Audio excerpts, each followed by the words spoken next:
ஸ்ரீ மகாகணபதயே நமஹ. ஸ்ரீ குருப்யோ நமஹ. Spiritual needs ஆன்மீகம் அறிவோம் அன்பர்களுக்கு வணக்கம். இன்று நாம் காணவிருப்பது திருவிளையாடல் புராணத்தின் 22 மற்றும் 23வது படலத்தை பற்றியே ஆகும். முதலாவதாக 22வது படலம், அது யானை எய்த படலம். அப்படின்னா யானை எய்த படலம் இறைவனான சொக்கநாதர் வேடர் வடிவம் கொண்டு மதுரையை அழிக்க சமணர்கள் ஏவிய யானையின் மீது நரசிங்கக்கணையை எய்து அழித்த வரலாற்றை விரிவாக கூறுகின்றது. இப்போ கதைக்குள்ள போவோம். விக்கிரம பாண்டியனின் ஆட்சியில் தர்மம் தழைத்தது. மக்கள் இல்லை என்று சொல்லையே அறியாமல் வாழ்ந்து வந்தனர். சைவத்தை வளர்த்த மன்னன் பிற மதங்களின் வளர்ச்சியை தடை செய்தும் விட்டான். இதனால் எங்கும் தர்மம், நியாயம், தேவாரமே ஒலித்தது. தர்மமும் பக்தி மார்க்கமும் உள்ள நாட்டை எவரால் அசைக்க முடியும்? வீரத்தின் விளைநிலமான விக்கிரமன் பல தேசங்களுக்கும் படையெடுத்து சென்றான். அந்த மன்னர்களையெல்லாம் தோற்கடித்தான். அனைத்து தேச மன்னர்களும் பாண்டிய நாட்டுக்கு கப்பம் கட்ட வேண்டுமென உத்தரவு பிறப்பித்து வந்தான். விக்கிரமனால் பாதிக்கப்பட்ட மன்னன் ஒருவன் காஞ்சிபுரத்தில் இருந்தான். அவனால் தனது தோல்வியை தாங்கிக் கொள்ளவே முடியவில்லை. எப்படியாவது விக்கிரமனை கொன்றே தீருவது என்று சபதம் வேறு எடுத்து விட்டான். வீரத்தால் அவனை சாய்ப்பது மிகவும் கடினம் என்பதாலேயே மதக்கலவரம் மூலமாக அவனை சாய்த்துவிட சதித்திட்டமும் தீட்டினான். அக்காலத்தில் சைவ சமயத்தினருக்கும் சமண சமயத்தினருக்கும் தீராத சண்டை நடக்கும். சமணர்கள் மந்திர தந்திரங்களில் கைதேர்ந்தவர்களாவர். மந்திரம், பில்லி சூன்யம் மூலமாக விக்கிரமனை அழித்துவிட காஞ்சி மன்னன் முடிவெடுத்து 8 மலைகளில் வசித்து வந்த சமண மத முனிவர்கள் 8000 பேரை காஞ்சிபுரத்திற்கு வரவழைத்தான். சமணர்கள் அங்கு வந்து சேர்ந்தனர். அவர்களுக்கு பெரும் வரவேற்பு நல்கிய மன்னன் தன் எண்ணத்தை அவர்களிடம் வஞ்சகமாக வெளியிட்டான். சமணர்களே, மதுரையில் பாண்டியன் சைவ சமயத்தை தவிர வேறெதுவும் வளரவிடாமல் செய்கிறான். ஆக இப்பொழுது தமிழ்நாட்டில் உள்ள அனைத்து தேசத்து மன்னர்களும் அவனுக்கு அடிமையாகவே ஆகிவிட்டார்கள். எல்லோருமே சைவத்தையே பின்பற்றும் நிலைக்கும் தள்ளப்பட்டிருக்கிறார்கள். இப்படியே போனால் உங்களது சமண மதம் அழிந்துவிடும். நான் சமணத்தை பின்பற்ற விரும்புகிறேன். நம் மதம் வளர வேண்டுமானால் சைவம் அழிய வேண்டும். சைவம் அழிய வேண்டுமானால் விக்கிரமன் மரணமடைய வேண்டும்.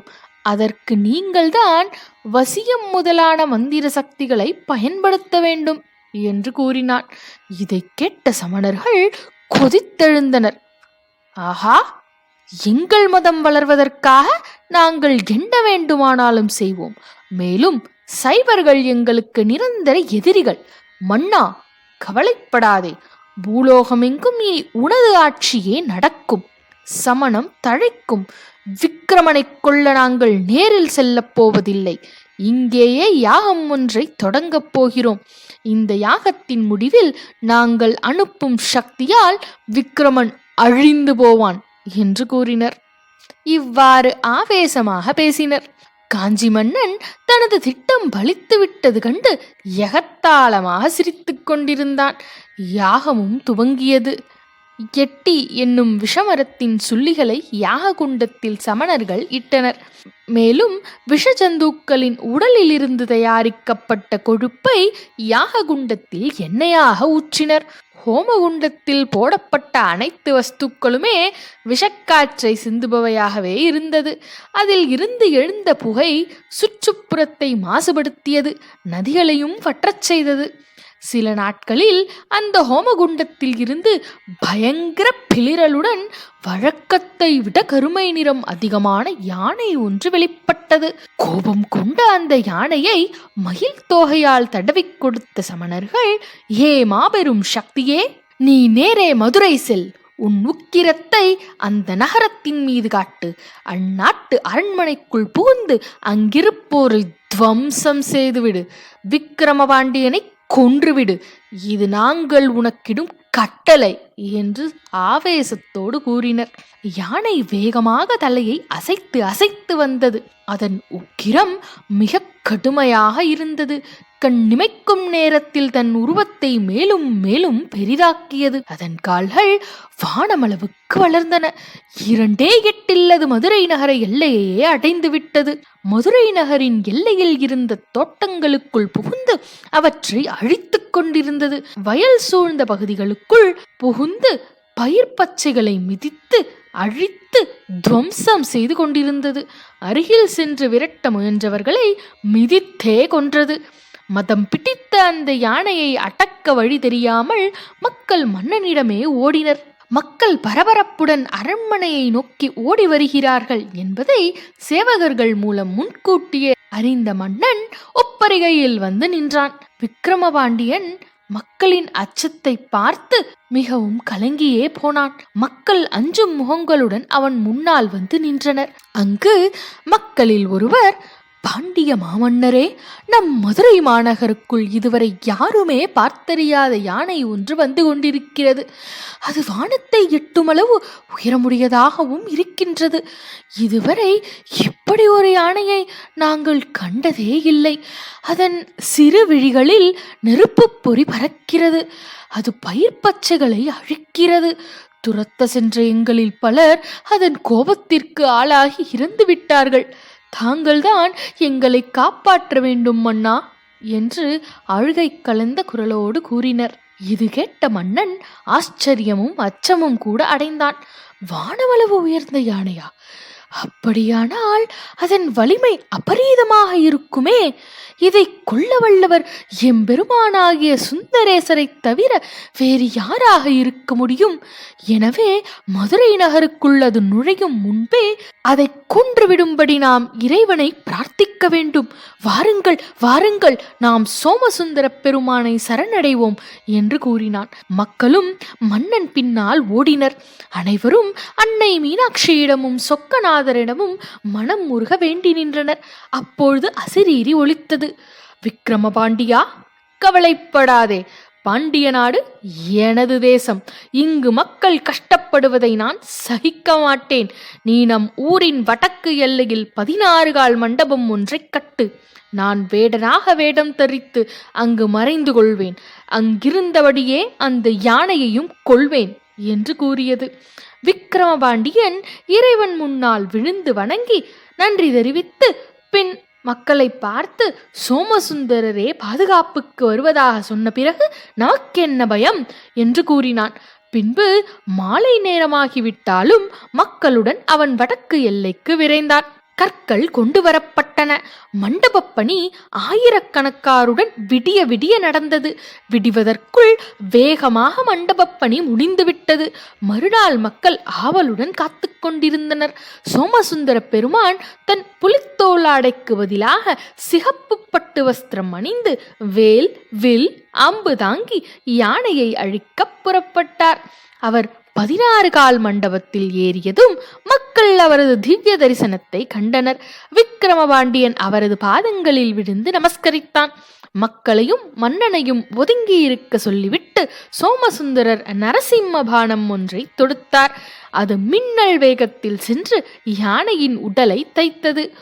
ஓவென்று பேரிரைச்சலுடன் வானுயர்ந்து நின்ற அந்த யானை இரத்தம் சிந்த தரையில் டொம் என்று சாய்ந்து உயிர் விட்டது. அதை ஏறிய சமணர்கள் சிலரும் காஞ்சி மன்னனின் படையினரையும் பாண்டிய வீரர்களும் துரத்தினர். பலரை விரட்டி பிடித்து கொன்றனர். தப்பி ஓடியவர்கள் வெகு சிலர் மட்டுமே. விழுந்த யானை பெரும் பாறையாக மாறியது. மதுரை நகர எல்லைக்குள் நுழையும் முன் ஒத்தக்கடை என்று ஒரு ஊர் இருக்கிறது. அங்கிருந்து பார்த்தால் இப்பொழுதும் யானை படுத்திருப்பது போன்ற பெரும் மலையை காணலாம். இப்போது அதை யானைமலை என்று கூறுகிறார்கள். சிவன் விடுத்த நரசிம்ம பானம் விழுந்த இடத்தில் பூமியில் இருந்தே நரசிம்மர் தோன்றினார். அவர் யானைமலையின் கீழே அமர்ந்தார். இப்பொழுதும் யானைமலை அடிவாரத்தில் இந்த கோயில் இருக்கின்றது. மதுரையின் பிரபல நரசிம்மர் கோயிலாக இருக்கின்றது. அந்த 16 கால் மண்டபத்தில் சிவபெருமானை நிரந்தரமாக தங்கும்படி விக்கிரமபாண்டியன் கேட்டுக்கொண்டான். அவரும் அதற்கு சம்மதித்தார். இவ்வாறாக காஞ்சி மன்னனால் ஏற்பட்ட துன்பம் நீங்கி மக்களும் இன்பமடைந்தனர். காலங்கள் ஓடியது. விக்கிரமபாண்டியனாருக்கு ராஜசேகரன் என்று மகன் பிறந்தான்.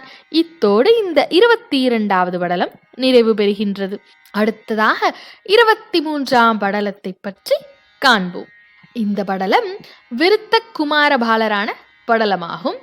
இந்த விருத்த குமாரபாலரான படலம் தனது பக்தையான கௌரிக்கு முக்தியை அளிக்கும் பொருட்டு சொக்கநாதர் முதியவர் வடிவில் காட்சி தந்து இளைஞராகி குழந்தையாக மாறியதையும் குறிப்பிடுகின்றது. இப்பொழுது கதைக்குள் செல்வோம். விக்கிரமபாண்டியனாருடைய ஆட்சி காலத்தில் மதுரை மாநகரில் விருபாக்ஷர் என்னும் அந்தனர் வாழ்ந்து வந்தார். அவரது மனைவியின் பெயர் சுபவிரதை. தம்பதியர் மிகவும் ஒற்றுமையுடன் வாழ்ந்து வந்தனர். ஆனால் இறைவன் அவர்களுக்கு புத்திர பாக்கியத்தை கொடுக்கவில்லை. அவர்கள் அன்னை மீனாட்சியையும் சோமசுந்தரரையும் தினமும் தரிசித்து தங்களுக்கு குழந்தை வரும் அருளும்படி கண்ணீர் விட்டு கேட்டுக்கொண்டனர். அவர்களது கண்ணீருக்கு அன்னை மீனாட்சி பதில் சொல்லும் காலமும் வந்தது. ஆம், சுபவிரதை கர்ப்பமானாள். 10 மாதங்களில் அவள் ஒரு பெண் குழந்தையை பெற்றெடுத்தாள். மீனாட்சியே அவ்வீட்டிற்கு வந்து விட்டது போல பேரழகு மிக்கவளாக திகழ்ந்தாள் அக்குழந்தை. அவளுக்கு கௌரி என்று அம்பாளின் பெயரையே வைத்தனர். மழலை பருவத்திலேயே கௌரி மந்திரங்கள் சொல்லி பழகினாள். அன்னை மீனாட்சியையும் சொக்கநாதரையும் 1008 நாமங்களால் போற்றி பாடுவாள். கோயிலுக்கு வந்து உளமுருகி பாடும் அவளது மழலை குரல் கேட்க மக்கள் ஏராளமாக கூடுவார்கள். அவளுக்கு வயது 10 எட்டியது. ஒரு நாள் அவள் தன் தந்தையிடம், அன்பு தந்தையே, காரைக்கால் அம்மையார் சரிதத்தை நான் வாசித்தேன். அந்த அம்மையார் இந்த உடலோடு எப்படி கைலாயம் சென்றடைந்தார்களோ அதே போல் நானும் முக்தி அடைய விரும்புகிறேன். அதற்குரிய வழியை சொல்லுங்கள் என்று கேட்டாள். மகளின் உயர்ந்த எண்ணத்தையும் பக்தியையும் எண்ணி உளம் பூரித்து போனார்கள் பெற்றோர்கள். உடன் விருபாக்ஷர் மகளின் ஆசைக்கு தடை விதிக்கவில்லை. பல மந்திரங்களை அவளுக்கு போதித்த அவர் அவற்றை தொடர்ந்து ஓதி வரும்படி கூறினார். அவர்களது வீட்டுக்கு தினமும் உஞ்சவிருத்திக்காக பல சிவனடியார்களும் வைணவ அடியார்களும் வருவார்கள். கௌரி அவர்களுக்கு உணவளித்த பிறகே சாப்பிடுவாள். ஒரு முறை புயல் போல் வந்தான் ஒரு இளம் பிரம்மச்சாரி சந்நியாசி. அந்த இளைஞன் வைஷ்ணவ சம்பிரதாயத்தை சேர்ந்தவனாவான். நெற்றி நிறைய திருமாலின் திருநாமம் அணிந்திருந்தான். அவனை பார்த்ததுமே விருபாக்ஷருக்கு ஏனோ பிடித்து போனது. நாம் சைவர்கள்தான், இவன் வைஷ்ணவ சம்பிரதாயத்தை கடைபிடிப்பவனாக இருந்தாலும் ஏனோ என் மனதுக்கு பிடித்து போய்விட்டது. இவனுக்கு நமது கௌரியை திருமணம் செய்து வைத்தால் மிகவும் நன்மை ஏற்படும் என்றே என் உள்ளம் கணிக்கின்றது.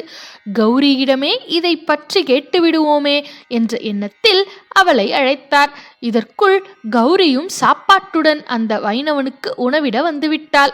அவள் அவனுக்கு உணவை வைத்துவிட்டு உள்ளே வரும்பொழுது, அம்மா கௌரி என கனிவோடு அழைத்தார் தந்தை. என்னப்பா என்றாள் கௌரி. உடன் தந்தை, அந்த வைணவ இளைஞனை நீ பார்த்தாயா? அவனை எனக்கு மிகவும் பிடித்திருக்கிறதம்மா. அவனுக்கு உன்னை திருமணம் செய்து விடலாம் என்று நினைக்கிறேன். நீ என்ன கூறுகிறாய் என்று கேட்டார் விருபாக்ஷர். அக்காலத்தில் திருமணமாகாத பெண்கள் இளைஞர்களை ஏறெடுத்தும் பார்ப்பதில்லை. அதிலும் கௌரி பக்தி ஸ்ரத்தையோடு வளர்ந்த பெண்ணாவாள். அன்னத்தை அவனுக்கு இட்டாலே தவிர வந்திருப்பவன் இளைஞன் என்பதால் அவனை ஓரக்கண்ணால் கூட பார்க்கவில்லை. இப்பொழுது தந்தை கேட்டதும் அவளுக்கு பதிலேதும் சொல்ல முடியவில்லை, சொல்லவும் தெரியவில்லை. தனது நோக்கம் இறைவனை அடைவது, பிறப்பற்ற வாழ்வை அடைவது என்றிருக்க தந்தை தன்னை குடும்ப வாழ்வில் ஈடுபடுத்த விரும்புகிறாரே என்ற குழப்பம் இருந்தாலும் தந்தை சொல் மிக்க மந்திரமில்லை என்ற கருத்தும் அவளை இன்னொரு புறம் குழப்பியது. இறுதியில் தந்தையின் மனதை மகிழ்ச்சிப்படுத்தும் எண்ணமே ஜெயித்தது. என்று கூட அவள் சொல்லவில்லை. அப்படியெல்லாம் அன்றைய பெண்கள் சொல்வதும் இல்லை. நாணத்துடன் கூடிய புன்னகை ஒன்றைதான் குனிந்த தலை நிமிராமல் உதிர்த்தாள் அவள். அவள் தனது புன்னகையை மட்டும் தந்தையிடம் பதிலாக சொல்லி சம்மதித்தாள். வைணவ இளைஞரிடம் விருபாக்ஷர் இது பற்றி கேட்டார். அவனும் மகிழ்ச்சியுடன் சம்மதித்தான். பிறகென்ன, மறுதினமே நாள் நன்றாக இருந்ததால் அன்றே தன் பெண்ணை எளிமையான முறையில் கன்னிகாதானம் செய்து கொடுத்தார் விரூபாக்ஷர். மருமகனுக்குரிய சீர், மகளுக்குரிய நகைகள் என சீதனத்தை வாரி வழங்கி அவர்களை மணமகன் ஊருக்கு அனுப்பி வைத்தார். அவர்கள் கிளம்பும் பொழுது மணமகன் வீட்டில் இந்த அளவுக்கு ஒரு புயல் வீசும் என்று அவர்கள் யாரும் நினைத்து கூட பார்க்கவில்லை. அவர்கள் வீட்டை அடைந்ததும் மணமகனின் தந்தை கொதித்தெழுந்து விட்டார். வைஷ்ணவ சம்பிரதாயத்தில் வளர்ந்த என் மகனை மயக்கி மணந்து கொண்டாயா? பாவி பாவி, சைவர்களை நாங்கள் எப்படி ஏற்போம்? நீயே மரியாதையாக உன் வீட்டிற்கு போய்விடு என்று கத்தினார். கௌரியின் மாமியாரோ அதை விட துள்ளி குதித்தாள். அடியே, உன் குலம் என்ன, என் குலம் என்ன? என் மகனும் இது விஷயத்தில் உனக்கு உடன்பட்டு விட்டதால் உன்னை இந்த வீட்டுக்குள் அனுமதிப்பேன். ஆனால் நீ அவனோடு வாழக்கூடாது. இதோ இவ்வீட்டு வேலைகளை முடித்து அந்த தனி அறைக்குள் போய்விட வேண்டும். வெளியே வந்தால் உன்னை பூட்டி வைப்பேன். நாங்கள் எங்காவது வெளியில் சென்றால் உன்னை அந்த அறைக்குள் பூட்டி வைத்து விட்டே செல்வேன் என்று கூறினாள். கௌரி இதற்கெல்லாம் கலங்கவே இல்லை. அவரவர் தலையில் இப்படித்தான் நடக்க வேண்டும் என்று ஆண்டவன் எழுதி வைத்து விடுகிறான். இது அவரவர் பூர்வ ஜென்ம விதிப்படியே நடக்கிறது. இதற்கு விதிவிலக்காக தப்பி ஓட நினைத்தாலும் அது முடியவே முடியாது. கௌரி இந்த தத்துவத்தில் அதிக நம்பிக்கையுடையவள். மதுரை மாநகரத்து ஆடவல்லானே எப்படியெல்லாம் தன்னை ஆட்டிவிக்கிறான். அவன் ஆட்டுவித்தபடியே ஆடிவிட்டு இந்த உலகத்தை விட்டு பிரிந்து அவன் நினைவாகவே இருந்து அவனையே சென்றடைய வேண்டும் என்ற உறுதியோடு கணவன் வீட்டில் தரப்பட்ட இந்த தண்டனையை மனம் முவந்து ஏற்றுக்கொண்டாள். வைணவ இளைஞனுக்கோ தன் பெற்றோர் செய்வது தவறென்று தெரிந்தாலும் அவன் அவர்களை தட்டி கேட்கவில்லை. பெற்றோர் கருத்தை ஏற்று அதன்படியே செயல்பட்டான். ஒரு நாள் அவளது வீட்டார் பக்கத்து ஊருக்கு கிளம்பினர். வழக்கம் போல தனியறையில் பூட்டப்பட்டாள் கௌரி. அப்பொழுது நம சிவாய நம சிவாய, சிவாய நம, சிவாய நம என்று கோஷத்துடன் ஒரு வயோதீகர் அந்த தெருவழியே வந்தார். ஜன்னல் ஓரமாக நின்ற கௌரியை கண்ட அவர், மகளே, எனக்கு பசிக்கின்றதம்மா, அன்னமிடுகிறாயா என்று கேட்டார். தான் அறைக்குள் அடைபட்டு கிடப்பதை அவரிடம் சொல்லி தாங்கள் பசிக்கிறது என்று கேட்கும் பொழுது அன்னமிட முடியாத பாவியாகிவிட்டேனே என்று கலங்கினாள் கௌரி. மகளே, கலங்காதே, பூட்டில் கைவை, அது தானாக திறக்கும் என்றார் முதியவர். ஆச்சரியமடைந்த கௌரி அவ்வாறே செய்ய பூட்டும் திறந்தது. கதவை திறந்து வெளியே வந்த அவள் சமையலறை பூட்டிலும் கையை வைத்தாள். பொருட்கள் வைத்திருக்கும் அறையில் கை வைத்தாள். எல்லா கதவுகளும் திறந்தன. பெரியவரை உள்ளே வரச் சொல்லி அவரது கால்களை அலம்பி தலையில் நீர் தெளித்து அவரை ஊஞ்சலில் அமர வைத்தாள். சுவாமி, சற்று நேரத்தில் சமைத்து விடுகிறேன். அதுவரை தாங்கள் வந்த களைப்பு தீர சற்று கண்ணயருங்கள் என்று கூறினாள். அந்த முதியவரும் கண்ணயர்ந்தார். சமையல் முடிந்ததும் அவரை எழுப்பி சுட சுட அன்னம் பரிமாறினாள். அவர் நன்றியுடன் சாப்பிட்டு மகிழ்ந்தார். கிளம்பும் நேரத்தில், மகளே, நீ சிறுவயதிலேயே முக்தியடைய நினைக்கிறாய் என்பதை நான் அறிவேன். அது விரைவில் நடக்கும் என்று வாழ்த்தினார். நம் மனதில் உள்ளதை இவர் எப்படி அறிந்தார்? யார் இவர்? கௌரி குழப்பத்துடன் அவரை பார்த்தபொழுது சற்றும் எதிர்பாராத ஒரு அதிசயம் நிகழ்ந்தது. ஆம், அங்கு வந்தவர் ஒரு கைக்குழந்தையாக மாறிவிட்டார். கௌரிக்கு ஆச்சரியம். சாமியார் எப்படி துறவியாக மாறினார்? இந்த குழந்தை எப்படி வந்தது என்று யோசித்த போது மதுரை சுந்தரேஸ்வர பெருமான் பேரழகுடன் அவளுக்கு காட்சி தந்தார். எம்பெருமானே, நீயே என் கையால் உணவருந்த வந்தாயா? இத்தனை நாளும் நான் செய்த பூஜையின் பலனை அடைந்தேன். எனக்கு குடும்ப வாழ்க்கையில் கஷ்டத்தை கொடுத்தது உன் தரிசனத்தை காட்டத்தானா? உன் தரிசனம் கிடைக்கும் என்றால் இந்த வீட்டார் என்னை தீயில் தூக்கி வீசினாலும் அதை குழு குழுவென்று பொற்றாமரையில் கிடப்பது போல எண்ணி விடுவேன், மகிழ்ந்து விடுவேன் என மனதுக்குள் உருகி வணங்கும் பொழுது மீண்டும் குழந்தையாகிவிட்டார் சுந்தரேஸ்வரர். அக்குழந்தையை மகிழ்ச்சியுடன் தன் மடியில் அமர்த்தி ஈசனுக்கே தாயானாள் கௌரி.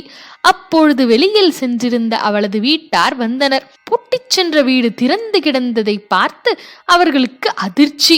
வீட்டுக்குள் ஓடி வந்து பார்த்த அவர்கள் கையில் ஒரு குழந்தையுடன் கௌரி இருப்பதை கண்டு மேலும் பேரதிர்ச்சி அடைந்தனர். கௌரியின் மாமியார், அடியே, நாங்கள் செல்லும் பொழுது இந்த வீட்டை பூட்டிச் சென்றோம்.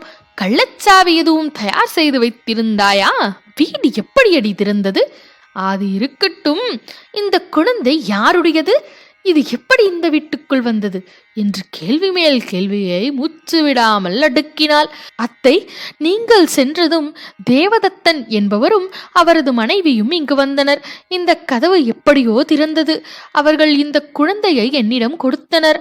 தாங்கள் திரும்பி வரும் வரை பார்த்து கொள்ளும்படி கூறினர் என்றாள் கௌரி.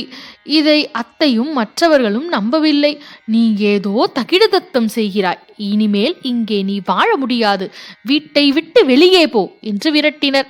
அவள் என்ன செய்வதென்று அறியாமல் திகைத்த பொழுது அவளது மாமியாரே வீட்டை விட்டு வெளியே இழுத்து தள்ளிவிட்டு கதவை அடைத்து விட்டாள்.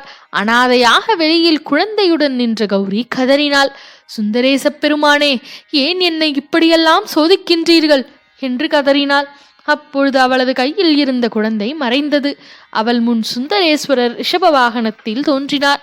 மகளே, இளம் வயதிலேயே முக்தி மார்க்கத்தை அடைய நீ விரும்பினாய். அதனாலேயே குடும்ப வாழ்வில் கஷ்டத்தை கொடுத்தோம். எல்லோர் வாழ்விலும் எல்லாம் காரணப்படியே நடக்கிறதம்மா. உனக்கு முக்தி அருளவே இத்தகைய நாடகத்தை நடத்தினோம். இனி நீ என் திருப்பாதங்களை அடைவாயாக என்று கூறினார். கௌரியும் அவரது திருப்பாதங்களில் சரணடைந்து அவருடன் ஐக்கியமானாள். இவ்வாறாக இந்த 23வது படலமும் முற்றிற்று. ஆக இந்த இரு படலங்களும் நமக்கு கூறும் கருத்து என்னவென்றால், வஞ்சகர்களின் சூழ்ச்சி இறுதியில் வீழ்த்தப்படும் என்பதை யானை எய்த படலம், அதாவது 22வது படலம் நமக்கு உணர்த்துகின்றது. இந்த 23வது படலம் தனது வீட்டினில் துன்புறுத்திய போதிலும் இறைவனின் மீதும் தனது கொள்கையின் மீதும் கௌரி கொண்டிருந்த நம்பிக்கையானது அவளுக்கு அதனை கிடைக்கச் செய்தது. ஆகவே கடவுளை நம்பினோர் கைவிடப்படார். தன்னம்பிக்கை நிச்சயம் நமக்கு வெற்றியை தேடித்தரும் என்பதே இந்த 23வது படலம் நமக்கு கூறும் கருத்தாகும். இதுவே இன்றைய ஆன்மீக சிந்தனையின் திறவுகோலாகும். காத்திருங்கள், வேறொரு பதிவை கேட்பதற்காக. வணக்கத்துடன் விடைபெறுவது உங்கள் உமா ஸ்ரீராம். நன்றி. இந்த காணொளி உங்களுக்கு பிடிச்சிருந்தா லைக் பண்ணுங்க, ஷேர் பண்ணுங்க, சப்ஸ்கிரைப் பண்ணுங்க.